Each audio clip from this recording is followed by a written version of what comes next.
Baked ছানা। এখন পর্যন্ত আমার ট্রাই করা মিষ্টি জাতীয় আইটেমের মধ্যে সবচেয়ে মজার এবং সবচেয়ে সহজ হলো এই বেকড ছানা। এটাকে অনেকে ছানা পোড়াও বলে থাকে। তবে আমি যেহেতু ওভেনে বেক করেছি তাই আমি একে বেকড ছানাই বলব। নামে মাত্র উপকরণ দিয়ে এই মিষ্টি আইটেমটা তৈরি করা যায়।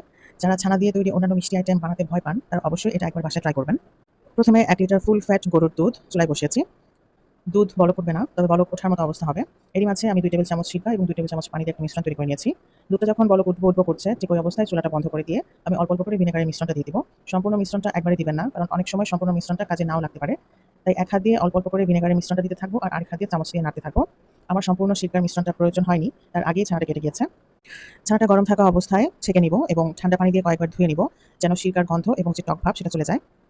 ছানা কাটার এই পানিটা আপনারা পরবর্তীতে আবারও ছানা বানানোর সময় ব্যবহার করতে পারেন অথবা রুটি পরোটা ডো তৈরিতে ব্যবহার করতে পারেন। এই পানি দিয়ে রুটি পরোটার ডো তৈরি করলে পরোটা এবং রুটি অনেক সফট হয়। ফ্রিজে রেখে দিতে পারেন, ৩-৪ দিন এমনিই ভালো থাকবে।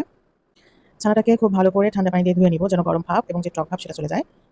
খুব বেশি পানি ঝরাতে হবে না। আমি স্প্যাচুলা দিয়ে অল্প, অল্প করে কয়েকবার প্রেস করে যে অতিরিক্ত পানি ছিল সেটা ফেলে দিয়ে ছানাটাকে একটা প্লেটে ট্রান্সফার করে নিয়েছি। এই অবস্থায় ছানাটা একটু ভেজা, ভেজা থাকবে। এবার আমি যেটা করব, হাতের সাহায্যে খুব ভালো করে মথে নিব।